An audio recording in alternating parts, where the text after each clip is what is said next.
नमस्कार मित्रांनो, कल्पना करा एक असा माणूस ज्याने संपूर्ण जगाची वीज व्यवस्था बदलली, पण शेवटी त्याचाच मृत्यू गरिबीत व एकटेपणाने झालं. आज तुम्ही घरातील लाईट लावता, पंखा चालवता किंवा मोबाईल चार्ज करता, तेव्हा त्या प्रत्येक गोष्टीत एका माणसाच्या शोधाचा मोठा वाटा असतो. त्या महान शास्त्रज्ञाचं नाव आहे निकोला टेस्ला. पण प्रश्न असा आहे, ज्या तो इतका महान होता तर त्याला आयुष्यभर योग्य मानसन्मान का मिळाला नाही? चला मग जाणून घेऊया निकोला टेस्लांची प्रेरणादायी आणि थक्क करणारी कहाणी.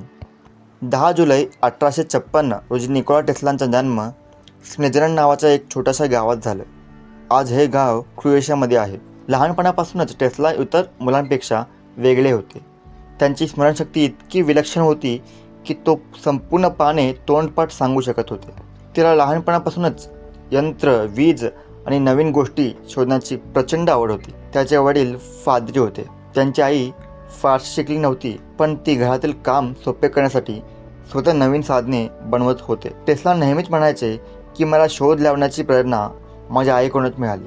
मोठे होत असताना त्यांचे एकच स्वप्न होतं, विज्ञानाचा उपयोग करून संपूर्ण मानवजातीचं जीवन अधिक चांगलं बनवायचं. 1884 साली टेस्ला खिशात फारसे पैसे नसताना मोठे स्वप्न घेऊन अमेरिका पोहोचले. तिथे त्यांनी त्या काळातील प्रसिद्ध संशोधक थॉमस एडिसन यांच्यासोबत काम सुरू केलं. सुरुवातीला सर्व काही ठीक होतं, पण काही दिवसांनी दोघांमध्ये मतभेद व्हायला सुरू झाले.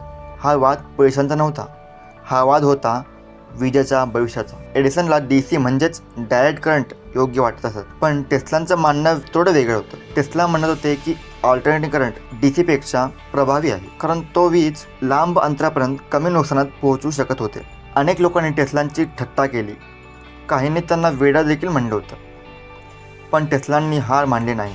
आणि मग आला तो दिवस ज्याने इतिहास बदलला. 1893 शिकागो येथील वर्ल्ड फेअरमध्ये हजारो दिवे टेस्लांच्या AC प्रणालीमुळे पेटले. संपूर्ण जग आश्चर्यचकित झालं. त्यानंतर नियाग्रा धबधब्याच्या ऊर्जा वापरून AC सिस्टीमद्वारे दूरवर वीज पोहोचवण्यात आली.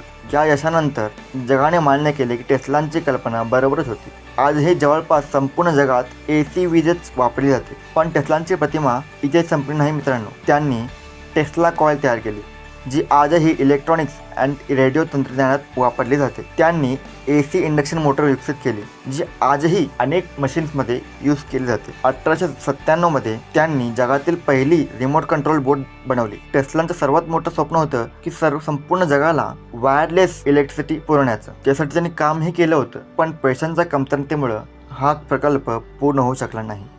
हळूहळू त्यांना लोक विसरू लागले होते. का महान शास्त्रज्ञ असूनही त्यांच्या आयुष्यातील शेवटच्या काळात त्यांच्याकडे फारसे पैसेही नव्हते.